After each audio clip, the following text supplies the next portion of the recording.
Memphis, Memphis, Memphis, Memphis, Memphis, Memphis, Memphis, Memphis, Memphis, Memphis, Memphis, Memphis, Memphis, Memphis, Memphis, Memphis, Memphis. Nothing but Memphis. Everywhere we go, it's Memphis. Memphis, Tennessee, the beautiful land in the world. And I'm thankful for this guy who tweeted and said I don't have that fire in my eyes no more. That game right there was for him. That's what I do. I prove people wrong each and every night, and that's for him right there. Hi, this is Tom Izzo at Michigan State, and you're listening to Grizz 901. What up, Grizz Nation, and welcome back to another summer edition of Grizz 901. I am your host, Daniel Greer, and we're back after a little bit of, we'll say, August off. And so we have September going forward, and so we have a really fun-filled show tonight to kind of cap off a little bit of our time away. I know our wives, but also ourselves. We much appreciated time just to be able to kind of take for ourselves before we get into really what is about to kind of be there on the forefront for us. It's only going to be about all of the 82 games, and we have 7 episodes left, including this one. We have 7 episodes left. And spoiler alert, one of those will be a preseason post-game special that we're going to have at halftime. And so with that being said, we're going to make sure we give you a little bit right at the half, and we're going to continue on throughout the rest of the game. So it should be a lot of fun, but we're going to try to change some things up. And throughout the next 7 episodes, you're going to have one post-game / halftime show. And then also you're going to have another couple, I guess, different shows that are going to come on here with us. And so it will be either Nate or I hosting the show. And so throughout the entire summer, what is left of September and October, you're going to have us back. We're not going to leave you anymore. We're going to be there. And guess what? He's back as well.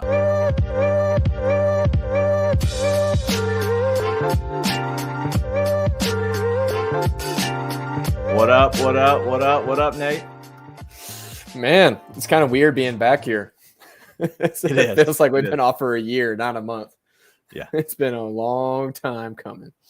Yeah, it's been a while, man. And honestly, it's so much fun being here. Like when I get into this seat and we kind of have our chat pre-game, and it's all about getting the juices going. I'm excited to get on here and talk. I honestly, most of the time, I have no clue what I'm going to say or no clue what I'm going to talk about other than very slightly talked about what the topic's going to be. So yeah, it's fun. Well, and I'm looking forward to actual games. We'll get into this here in a minute, but I've not been the most faithful basketball fan over the past month or so. So I'm sure we'll get into that.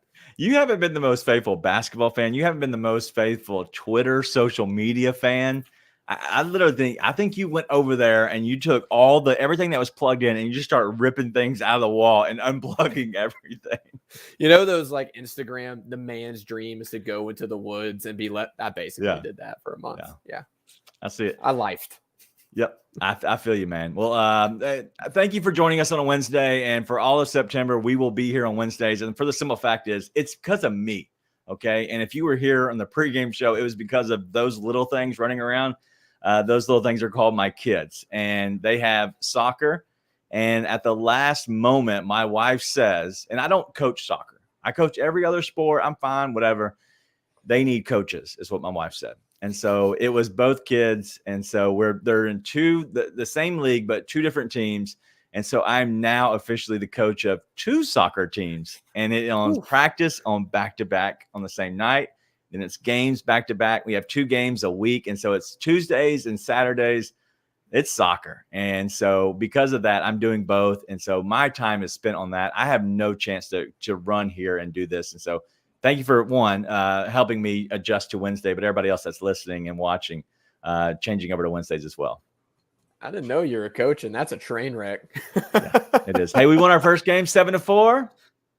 Let's and go. You know what? I'm sure it's due to your coaching prowess. And I don't know if anybody's watching this from the team, and I swear to God, I hope not.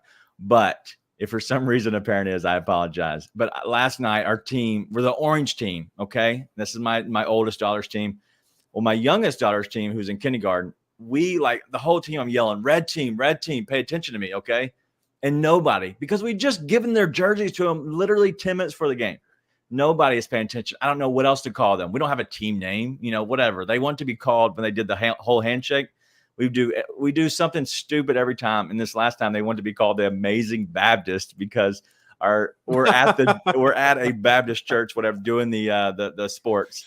So that was funny. But I named our team. I was like, we need to come up with an orange name. And they were like, what about Tigers? And I saw a kid that had a popsicle on their shirt. I go, oh, the orange, whatever, the orange pops. What are those things called? Orange sickles. Dreamsicles. And I go, oh, and I thought dreamsicle orange. I go, all right, we could be the orange creamers. And I stopped myself, and all the kid goes, yes, just like we're going to cream them. We're going to cream the competition. We're going to beat the other teams. We're the creamers. Bro, I promise you, I didn't have, I honestly, I felt bad because I couldn't just take the team name away from them after they're so excited. So I got to figure out a way to get out of that one. Are you the creamers? We're the orange creamers. So. I'm a huge fan. So I want a jersey now. I want some merch for the orange creamers. Yeah. So that'll be fun. All right. So tonight's show is going to be a lot of fun. We're actually going to talk a lot about basketball in general.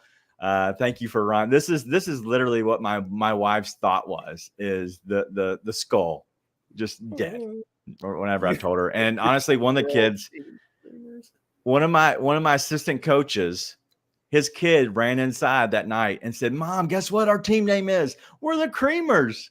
Yeah, that was my life last night. I was getting blown up. You got a call. Yeah. But tonight we're going to talk a lot about basketball. We're going to talk about another sport at the very end, because I think the other guy on the camera wants to talk about it a lot. And so do I. But we're going to talk a lot about the style of offense, of what it looks like and what it's going to look like for the Grizzlies. It's going to be our nerd alert, a little bit getting into the style. I think it's all about, Ja Morant, Marcus Smart. You want to talk about, I guess, Derrick Rose. You could talk about Coach Jenkins. All of those are more involved in that. And then we're going to talk about the foul troubles that are kind of hitting on Jaren. A little crazy, not good. And the last thing we're going to hit on is football. Okay, not that football, but football. We're going to talk about what's coming up. And why not? We're going to talk a little bit more in depth about it, because that's really what's happening right now. College, NFL, everything. The new NFL season starts and kicks off tomorrow, even though there could be a Kelsey injury. But let's go ahead and get into what is, and this is my topic, the Grizzlies style of offense. And the reason I wanted to bring this up, and hopefully, honestly, Ryan, you're there to help us a little bit too as well. But if you're in the comments, feel free to join us over there. And if you are on any kind of Facebook, if you're on any kind of social media where we're streaming, whether it is Twitter, join us over at YouTube. We cannot see your comments if you're on another platform. And shout out to my new art. What I call these is the pillars of Memphis basketball. This is what the pillars of Memphis basketball is to me. And that's Zebo and that is Penny. Just because I think they are true pillars of the community, true pillars of what basketball has become. But talking about the style of offense of the Grizzlies, what I thought about was last year there was so much of the Ja style of offense, and then it became the Tyus style of offense. And then when you closed, it was kind of a mesh, a little bit of both, but mainly it turned into the Ja style of offense. Well, guess who's not here for the first 25 games? And that is Ja. Okay, but now you don't have Tyus. So now you have Marcus Smart, who plays kind of a similar role, kind of a hybrid role in between Tyus and Ja. But then you have Derrick Rose, who literally everybody says that Ja is Derrick Rose 2.0. He was pretty much the same kind of guy. And so I am so curious of what they're going to do with this season, because I think that's going to be a very important, answer of a question that they're going to have the whole season. But, man, I just think Marcus Smart could really solidify what the offense looks like, because once he's here, he's going to still be here after the 25 games that when Ja comes back. I really think that his impression on this offense is going to be very huge. What say you? I think it'll be interesting because we haven't seen Marcus Smart run a true lead point guard role in his career, really, in the NBA, because he's been next to either you had Kyrie there or Jason Tatum and Jaylen Brown. And so he obviously, I'm not worried about it. I just don't know what it's going to look like because it's going to be different than what he was doing in Boston. So we don't really know what that's going to look like. But I think he'll run it really, really well. It'll be interesting to see. I think they have to do a true team sort of by committee approach to the point guard position because I think a lot of different guys are going to have the ball in their hands. It's going to be a lot of ball movement, very similar to what they did with Tyus, right? Okay. The only difference being Tyus is a true pass first, run the offense, floor general point guard. And I think Marcus Smart has no problem being a general on the floor, but it's not a role that we've seen him in as far as point guard duties go because he's often deferred to someone next to him. But it'll be interesting. I think it'll be really good. I think we're going to see a Desmond Bane leap for sure, which is crazy to think about all the leaps he's already taken. And there's another one lurking in there that we all saw the beginnings of last year. But I think the more interesting question is, what's the difference between that and what happens when Ja comes back? Because we all wanted to see something different when Ja's there. And I think 25 games is a hefty sample size and enough to get the team used to something that Ja can step back into and it'd be a boon for everybody. So, okay. So on that, I think that Marcus Smart was I think he had a bigger role in the offense of Boston. I know it was, you kind of throw it down a little bit to Tatum at times. And then the other times it was a lot of dribbling and it was a lot of, dribble drive from Jaylen Brown. But I really do think that Marcus Smart was a guy who was kind of a facilitator because he could slash, he could get to the bucket. He could also facilitate in a way of pushing the ball out, kicking out to a short corner and knocking down a three. I think he was, as I said earlier, I think he was an in-between style of Tyus and Ja, but he's more of the sense of Tyus because he kept the ball moving. Ja did not keep the ball moving. Ja was a downhill threat. He's going to get to the bucket. And if you, for some reason, take that away from him, he's going to be able to kick out to the open shooter. And that's why there's so many guys on the Grizzlies that were wide open. It's because of the threat of Ja Morant. And so I'm curious of what that looks like. Is it more of if he's out on the perimeter, he's going to look to go. And if he doesn't have it right away, he's going to go ahead and kick it. Or maybe he takes 2 dribbles to collapse the defense, and then he kicks it, which should then eventually keep kicking the ball back around, just kind of like a fluid motion offense. And so I'm so shocked of how it's going to go. I think the easiest answer, and probably the hardest answer that you said, but I think the easiest answer, going completely opposite of you, is I think that the role of Marcus Smart and Ja when Ja comes back. I think you add in Marcus Smart into an offense to take over Dylan Brooks's role. Upgrade. Well, it's an upgrade in a couple of ways, right? Because it's one, he'll fit in so well to that Dylan Brooks role. Yes, he will. And listen, Dylan's been playing awesome at FIBA, and I've been a big proponent of. I think he could step into a different scene in NBA and be okay. I don't think Houston's necessarily that spot, but I still not spot out on Dylan Brooks. I just think we'll see what happens there. But in this offense, for sure, that's going to be a step up for the Grizzlies. Yeah, and it's another step up because your backup point guard is now someone you can play next to Ja. And when you get into the playoffs, he fits, right? And that was the biggest thing with Tyus is awesome. I think we all expect him to go to Washington and succeed. We all love Tyus. Him playing next to Ja was not a good fit. He had to be shooting fireballs from 3 for that to be a fit because it was such a defensive liability and it just didn't mesh right. Whereas Marcus Smart is the opposite of a defensive liability. And even though Tyus is actually a better 3-point shooter by percentage, I believe, over a career than Marcus Smart, the fit with Marcus is just going to be so much better with him out on the wing as a defensive stopper and the way that he has already played next to other superstars. So it's a boost in 2 different ways, and it's exciting. What's not exciting is we don't get to see it for 25 games and see what that looks like, but that's a whole nother can of worms. But yeah, I think you're right. I think the ball will keep moving with Marcus Smart running the offense. I think it will be, like I said, a whole committee approach, but that's worked really well for the Grizzlies in the past. I think Marcus Smart can step right in. And more importantly, he's going to be an awesome locker room presence and an awesome veteran. And he's going to be a great 2-way player for them. Yeah. I think the thing I'm most excited to see is a huge, huge wild card is what's Derrick Rose going to do when he has a backup point guard duties coming in. And you best believe I'm going to try and get me a Derrick Rose jersey. That's happening. So, question on that, because I think Derrick Rose is very key to the start of the season.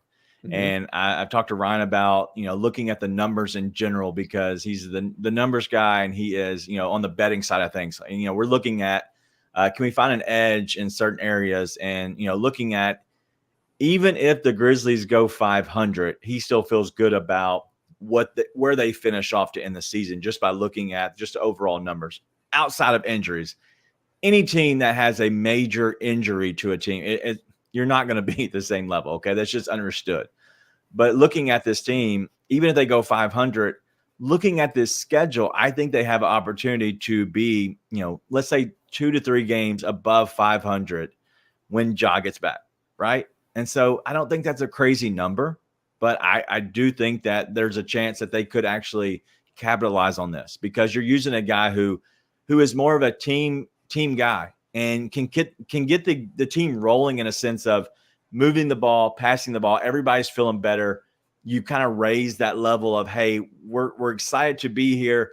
Everybody's getting the ball. Everybody touches the ball, which you feel better as an offensive player. If you're touching the ball more often, the shot's going to fall. The ball's going to feel better to you.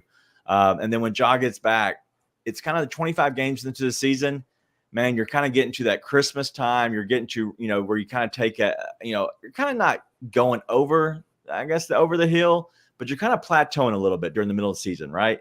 Because you're a third of the way through, and you're getting away. You're like, it's kind of getting a little bit, the same, right? They're going on road trips, everything, you're getting back to the normal life. Well, you get your best player back. I think that's a shot in the arm the team needs right before you go into maybe the All-Star break, right? So you have another 20 or 25 more games, you get into the All-Star break. And so it's really I think it's the difference of what I look at it with this team in this season. It's going to be 3 different seasons for this team. The first season is without Ja. The second season is right when you get Ja back. You're going to the hardest stretch of your actual season. And then you have the third season, which is the stretch. The very end, you're pushing to actually get to the playoffs, to actually solidify yourself to get ready for the playoffs. And after that, it's the playoffs. And so I just think it's important for this offense in general, but also, getting Ja back, figuring out what you do before him. There's so many questions. And so I'm excited about all of this. And I think it's going to give us content throughout the entire season, because you're talking about getting your best player back mid-year. Yeah. Okay. I'll take that. Game 43 of the post-game shows could be a drag, except now we're going to have something all year long. And that's for all of our fans that tune in regularly. We are going to be doing every post-game this season. So weekends included. Pray for us. But it's going to be fun. You might hate us by the end of it, but we might hate ourselves too. But it'll be fun. But it's going to be interesting in those first 25 games. I don't understand why people are down on the Grizzlies about it, because they've shown an ability to win without Ja Morant already in the past. We already have other cornerstones that are going to be really important. And I think there's no question that Desmond Bane's performance is going to be key to the Grizzlies' success. I just think there's a lot of people who don't understand how successful he's been without Ja Morant on the floor in the past. But I think that the other key, and something that the first 25 games is going to be important to establish this, is Jaren Jackson Jr. dominating and establishing himself and taking some offseason leaps and learning definitely from this FIBA experience. I think we'll get into that. I don't know if we're going to do it now or later, but we'll get into that, I guess, now. Brother, man, you transitioned to that perfectly. I wasn't even going to get there yet, but it was beautiful. So I'm going to let you keep going into the Jaren foul trouble. So full disclosure, I watched the first 3 exhibitions for Team USA, or whichever, the ones up until they played at 2 a.m. That one didn't happen. Those fake games. Maybe have watched 5 total minutes of them since the World Cup actually started. Real question. Have you seen Jaren in any of those 5 minutes? Yes, that's why I turned it on. I saw tweets that said he was going to check in. I was like, might as well. It's 7 a.m. I'm up. And then I turned it off pretty quickly. So I haven't watched much. I will say what I saw in the exhibitions, I really liked. Truth be told, I thought he looked really good. He looked like himself. Yeah. I don't have to watch much to know what's happened with him since. And I'm very much so on the side of don't judge all this NBA talent by FIBA rules. It's a very different game, clearly, in FIBA than it is in the NBA. So you can't throw a lot of these rash judgments around about what someone is, what someone isn't. I don't think Jaren, from what I saw in exhibitions, was used in the best way. I think it's exciting to see Kerr using him in these handoff actions, these screen actions. I think it's something that the Grizzlies should incorporate more of. I also think I've watched a lot of dents get put into the floor by Jalen Brunson and Anthony Edwards while Jaren's on the floor. And there's a reason he looks awesome when Halliburton's on the floor with him, but not when Brunson and Edwards are on there, because I've watched Anthony Edwards and Jalen Brunson kill a 24-second clock all by themselves. Real quick. A lot. Okay. Jalen Brunson, he's not been good. Anthony Edwards, been absolutely amazing. Been awesome. No, I'm not saying anything otherwise. No, I'm not. I'm saying just if you want to see sure. Jaren Jackson, clearly. Yeah. Listen, I love Ant. I will never say anything otherwise. I wish he was a Memphis Grizzly. Same. All that to say, if you want to see Jaren Jackson Jr. be awesome, it may help to get him the ball in the post, especially against a bunch of honky Europeans that look just like me. So, that might be something you want to see. So, not the honky Europeans. Oh, I don't know what you want me to say. I look at these guys and I'm like, I know you're better than me. I don't make the lifetime teams. I'm not good. At the same time, we can't look the same and Jaren Jackson Jr. not dominate you. It's just not, it's not something that can happen. But I think there are legitimate concerns around the foul issues. I mean, and the reason being that I'm going to ignore the honky European title you just put at the bottom, because I'm trying to focus. And I got ADD and I'm colorblind, which doesn't factor in here, but it feels like it does. Jaren can't, and this is the issue I had with Jaren in the past with Grizzlies, some Grizzly stuff. I just saw Ryan's comment, cream colored, you might say. I don't like the comment of, I have to be aggressive and I'm going to be me. And I have to be aggressive and play this way to be me. Dude, I'm sorry, but if being you means you're going to be on the bench in the most important minutes of the game, then you need to be someone else. And it's played out that way, obviously, in FIBA, which has been a very extreme example of what we've seen. It's Jaren playing the 5, which he has not done much of with the Grizzlies. At the same time, dude, you've got to learn when to challenge and when to not, and when to let things go. And I think we have seen that growth with him over the past year. Yeah, it's been there. So it's not to say he hasn't done that, but that's got to be consistent. Yeah. You've got to learn that lesson. And this mentality of it's basically saying, F it. I'm going to go try and block everything anyways because I need to be aggressive. It can't be the way you play if it's going to put you on the bench. And at the end of the day, you haven't shown an ability to do it and not end up on the bench in important moments. And so it bothers me when I see those comments, even though they were taken out of context. Twitter did what Twitter does and made it into something it's not. The comment is still the same, which is, I got to be me. And it's no, you can't. Yeah. You can't do that. You got to evolve and become better. And I just really hope that that's not a lesson that gets passed by Jaren during this run. And quite frankly, with as much of a debacle as it's been the past few games, I can't imagine there's a world where he doesn't adjust and learn from this. Yeah. So I don't know. What I see is with the FIBA rules, you can take it a lot into consideration of that. Yes. But they also let them play very much a little, they let them bang a little bit. So it's not that when Jaren is straight up, the FIBA rules allow you to go straight up. Very much that they err on the side of caution of the fact of, yes, if you're kind of straight up, we're gonna go ahead and let that play. In the NBA, it depends on who's going up, depends on who's challenging. There's a lot of I guess referees that decide stuff like that. Here, I think in FIBA rules, his issue is his hands are getting down, which we've talked about that in the past. He's going for the stupid steals, which doesn't make sense. Still, he's got to eventually get past that. But the other thing is, it's the dumb things of trying to come over and over help to where you're completely taking the guy out while you're trying to block him. Like if you want to help and get your hand above, because usually you can jump higher and your hands go a long ways.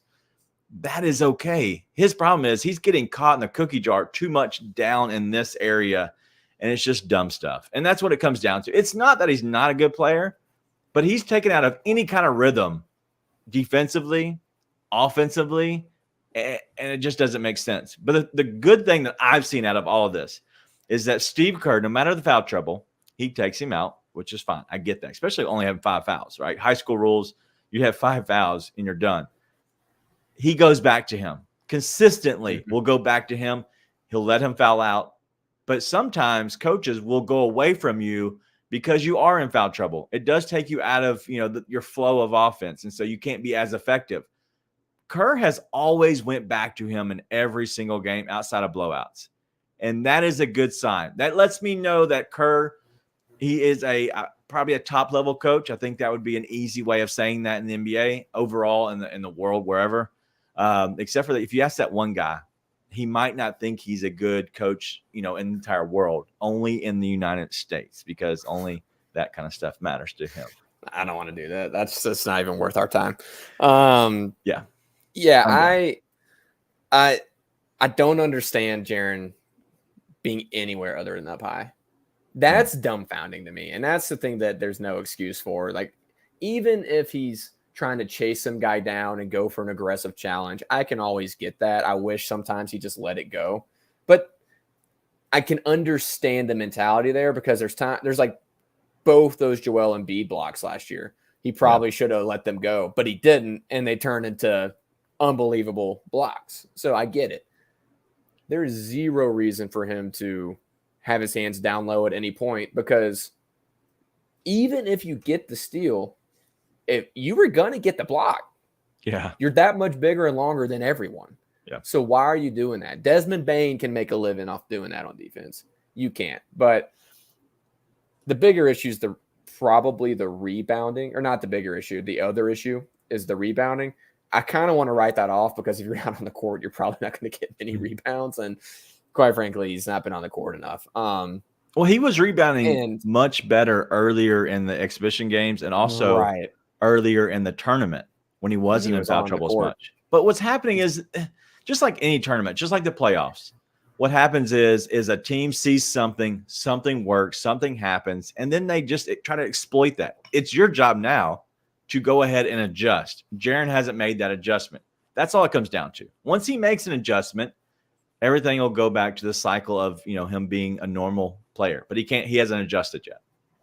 Well, and the other side of it is, and I saw Funaki put this out there the other day, and I couldn't agree more, is the roster construction does not make sense for Team USA for this type of setting. I never thought it made sense for Jaren to be your only true big that you're willing to play, right? If you're not going to play Walker Kessler, then you should have brought another true big on, because you've got bruisers. Like you said, they let them bang down there in FIBA. So why are you not bringing guys who can compete on that level? And you got great talent with Bobby Portis. You got great talent with Paolo. You got great talent with Jaren. But you don't have a single person on that roster that is built to do that, which is why someone like Valanciunas will dominate you, and someone like Vucevic will dominate you, because those guys are bruisers. And not having somebody to play with that style in this type setting never made sense to me. And so it's a little bit of roster construction as well, in my opinion. Yeah.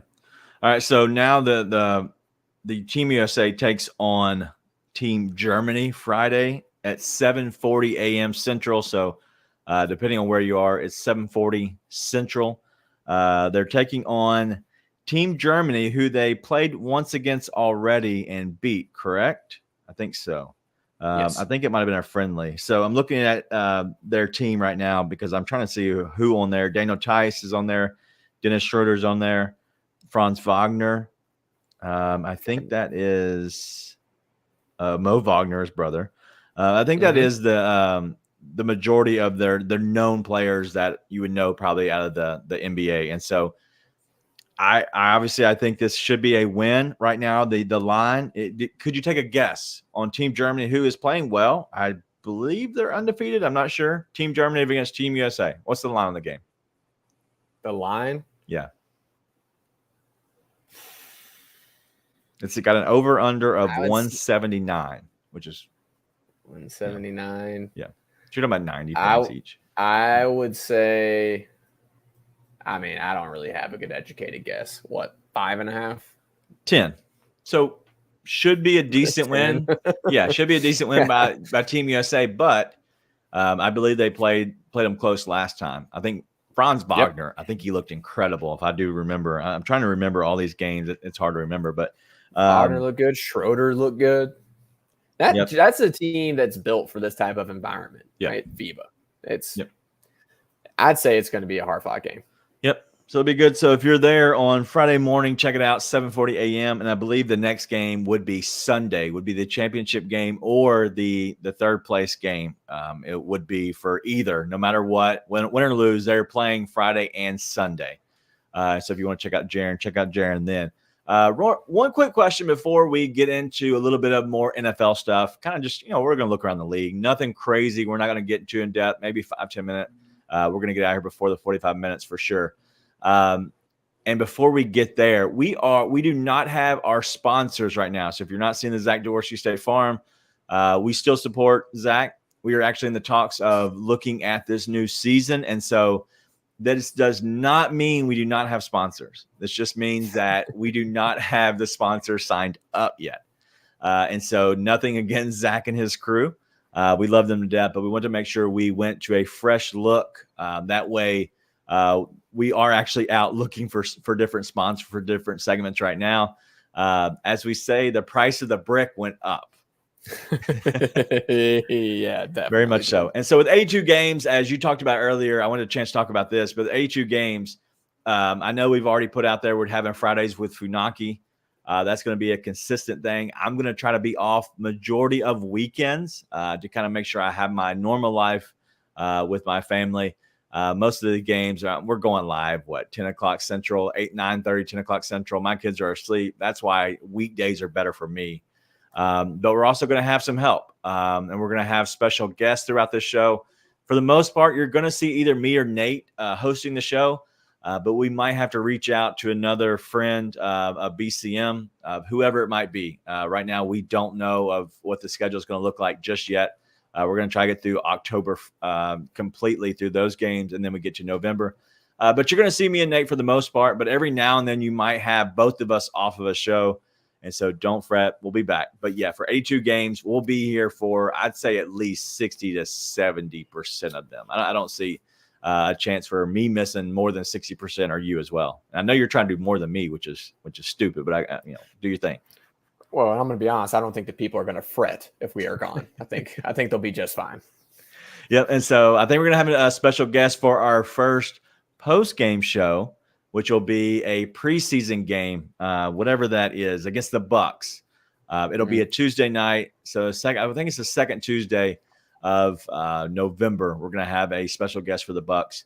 But as of right now, that's the only thing. And then next week, we are bringing back Brandon.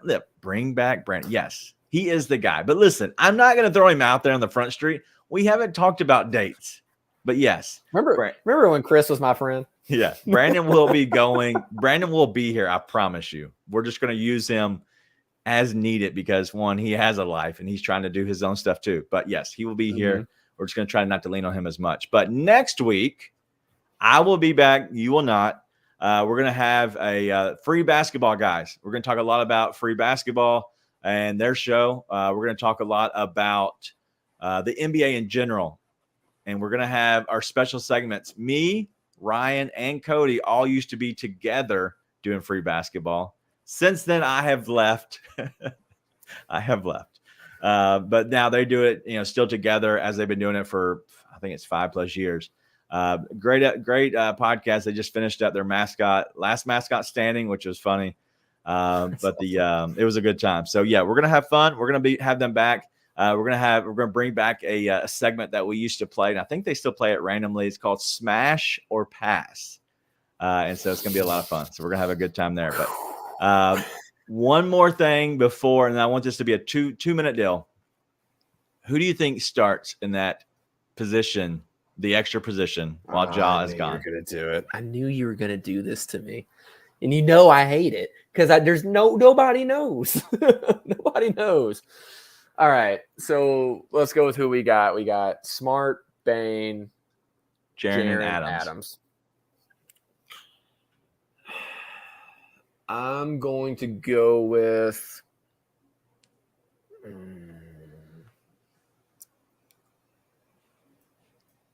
Jake. Ooh, we're going for Jake.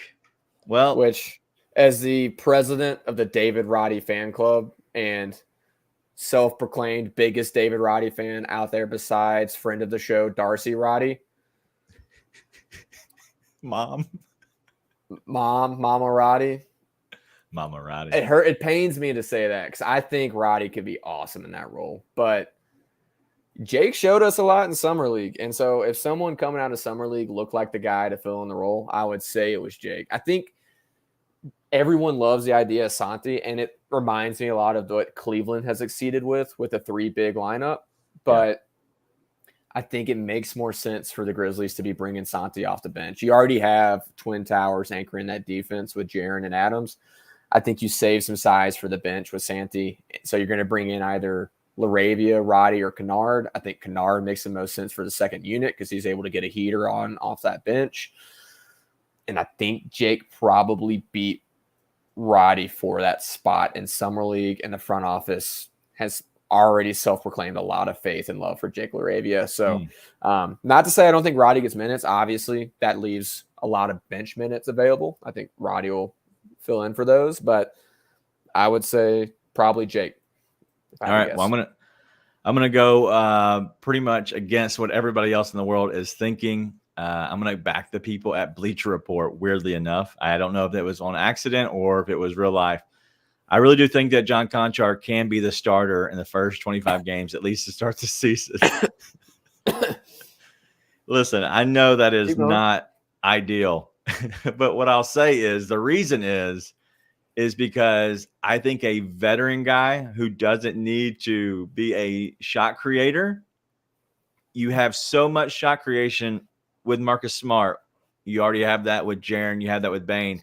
I think you have your shot creation coming off of the bench. I really do think. I don't think it matters because in the first 4 to 6 minutes, there's going to be a sub. I think that's going to be Bane going out, and you're going to have Roddy or LaRavia coming in. Or actually, you know what? Probably Bane going out, and you're probably having Luke Kennard coming in. But I really do think that unless somebody shows out during the training camp period, I really do think they're going to lean on John Conchar. They have in the past. I just think they're going to do it again. I've changed my mind. David Roddy all the way, baby. Well, I was thinking about it. I was like, what do you need on that second unit? Because you had a really good thought there. I'm just taking it a different direction than you took it. And it's who's going to help defend. Because Bane has proven to be a good defender, but undersized. Smart, great defender, also undersized. Roddy was able to pull off that Dylan shtick a little bit where he was able to guard guys you didn't think he'd be able to guard with his size, right? Like Dylan was able to guard quicker guards because of his size, and he used that. And he was able to guard forwards with his size as well, more of like from a strength perspective. I think Roddy's able to do that. He's proven he's been able to knock down shots. If he can't knock down shots, they're not going to play no matter what. Yeah, it's not going to work out. But he showed last year he can knock down shots. I think Summer League was an aberration. I don't think he was necessarily – he didn't look very locked in in Summer League, right? It was bad. So I believe in what we saw from David Roddy last year. Got me back on the train. David Roddy to start the season. I can bring that out on you. All right, what's coming Roddy back? fan club. NFL is coming back. I don't even think. Let me see if I have it real quick. I think I used to have it, right? I don't have it. You did have it. I did have it. I don't anymore. Sorry. All right, so NFL's back. And so we're going to hit on this maybe 5 minutes, right? I don't want to go too deep into it. You have the Chiefs against the Lions tomorrow. It's going to be a fun game. I don't know if Kelsey's going to play. His brother, Jason Kelsey, said that Travis should play. Hyperextension of a knee. I've had it before. You can play with it. I don't know if I would do football with it, but you can play with it. I would just say make sure it doesn't go in or to the side because of that. I would say you're the Kansas City Chiefs and Patrick Mahomes is your quarterback and you have Super Bowl aspirations. Don't play your star tight ends. That's what I would say. But yeah, man, I'm super pumped for this. Do you have Kelsey in any fantasy leagues? So I did in our big fantasy league within Bluff City Media. I drafted him in the first round. I think I'm fifth overall. I'm okay, though. I'm okay. Tell me you saw the guy whose first 3 rounds went Travis Kelsey, Cooper Kupp, Jonathan Taylor. Please tell me you saw that. I did. That's awesome. I hate it. I somehow jumped from 1 fantasy league to 3 fantasy leagues. Someone tried to get me in a 4th. It didn't pan out for a multitude of reasons. But nope. I felt bad. My best friend drafted Travis Kelsey in a draft we did last night, and I felt bad for my guy. But dude, I'm amped. We may or may not have some fantasy football content coming for you this season with Bluff City. And I mean that truly may or may not. I'm not sure myself on it. But dude, I love fantasy football. It's daily fantasy is one of the few things I get to actually do in the state of Utah. No shade to the state of Utah. We'll save all that for basketball season. But I get to actually do that here. It's so much fun for me. I cannot wait for basically 24 hours from now. I'm psyched. Yeah, it's going to be a fun time. Let me give you some plays real quick. If you are a betting person, I'm going to give you 4 from a trusted person that I back. You not to play these. These are just from him. He's a millionaire. He does this. He's at a very high level, but he has ran his model, if you care enough.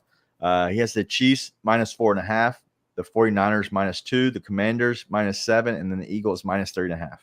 For whatever you want to do with that knowledge, you can rewind it, go back. That's what he is given. I will be playing every single one of those. He is very profitable.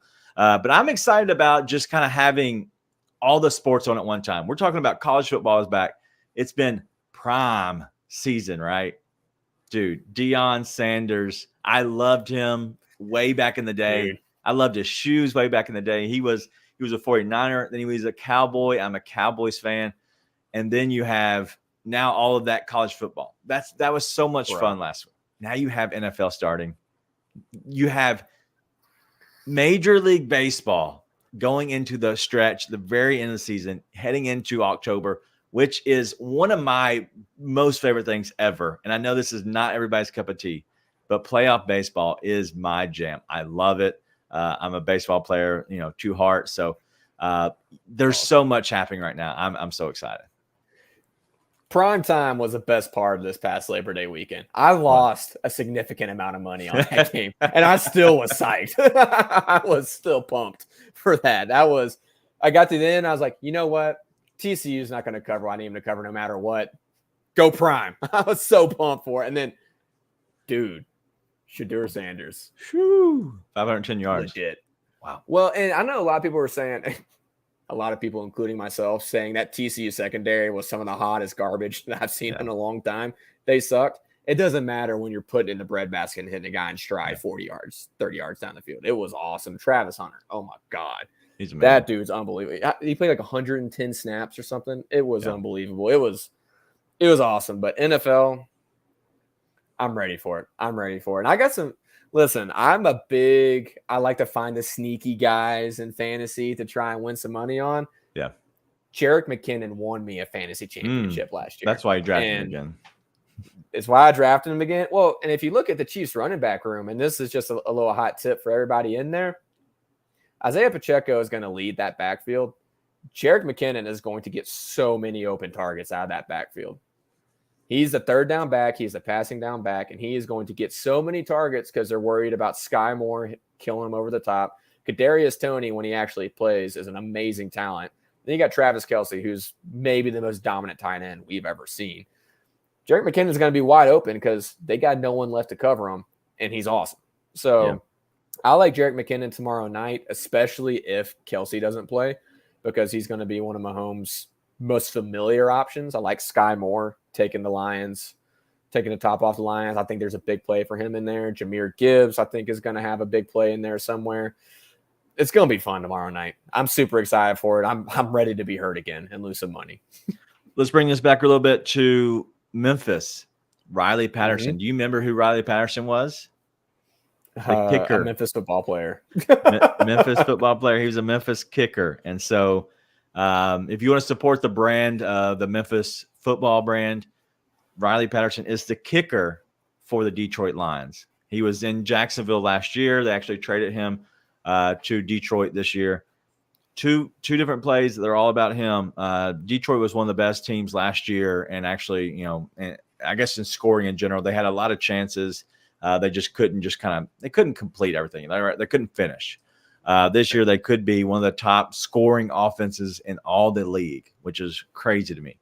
Okay. But a simple thing about him is Riley Patterson over 1.5 field goals, plus 120, plus odds. Not bad. If you're a betting person, I like that. Detroit averaged 3 field goal attempts in every game. Okay. 3 field goal attempts. And if you think that they're going to be good at all, you could even go to over his 2.5 point after attempts. So his 2.5 PATs plus odds again. That means that all you have to do, it's not hard. It's 27 points. And I think you cash both. If not, even if you don't cash both, let's say you just cash one or the other, you still have a small amount that you make. I think that's a safe play with a chance of making both. Well, and that actually is a great point to bring back to daily fantasy too, because this is one of my plays for tomorrow night when I will most likely not win much money. What you want in daily fantasy is cheap points. Yeah. Kickers and defenses bring you cheap points. Now, I think tomorrow night's going to be a points fest, so I would not recommend taking a defense, but I would absolutely recommend taking a kicker. I personally would take Harrison Butker because that Chiefs offense is just going to put up points. I'm not worried about that at all. But if you took Riley Patterson, that's even cheaper. It's still cheap points. Don't be afraid to take kickers in daily fantasy because they're going to get you points and they're not going to cost you much money. Yeah, I agree. Speaking of that, if you like any of this, go check out Bluff City Bets. I have a show that comes out every Friday, and so it will be there.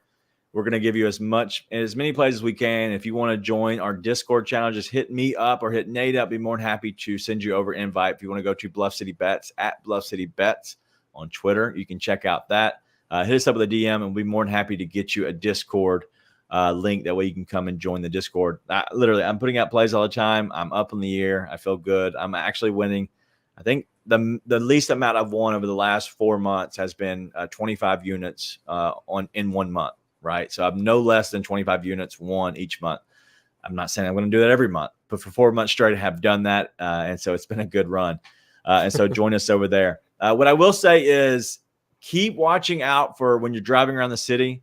There are Bluff City media billboards popping up, okay? We're trying to get the word out to Bluff City media, about Bluff City media out there to different people in Memphis and about Memphis sports. And so if you're driving around, you might see our faces one day. You never know. And so we're going to be looking down on you just as we are right now. Don't like that. Don't like that at all. All right. Anything else you have before we get out of here? We're at the 48-minute mark. So anything else you got? Nothing much, man. Excited to get rolling again. It's good to be back. I know I'll be gone next week. We'll have a little bit of scatteredness for the next month or so, but we're not far from real basketball. I'm pumped for it. Yeah, we're doing every other month thing from now on, all the way through September. So it's going to be me next week with free basketball, and then Nate will be back. Then I'll be after that, then Nate again. And then once we get through this next 4-week stretch, we're going to have 2 shows left, and it's going to be one's a preseason game. We're coming on at halftime. We're going to go through, whatever, an hour or so, whatever the second half is for the most part. And then it'll be the last one. We're going to give you our predictions on that last show. And so it's going to be about who we think maybe a breakout player will be on this team, maybe MVP. We're going to look around the league a little bit as well. And so what we're seeing with different players around the league. And so the last episode should be a fun one, just all about predictions and just kind of, just whatever we're thinking and feeling about this upcoming season, because we're going to be, through media day. We're going to be through training camp. There's going to be a lot. And at that point, we're going to be a week away, 8 days away at that point from actually playing real basketball on the 25th of October. So that's all we have. It's been a great show. It's been fun. What do you have? I want to break it down. Say be nice to tell your friends, and I'm going to break it down. Oh, okay. Sorry. Be nice and tell your friends. 1, 2, 3. Orange Creamers!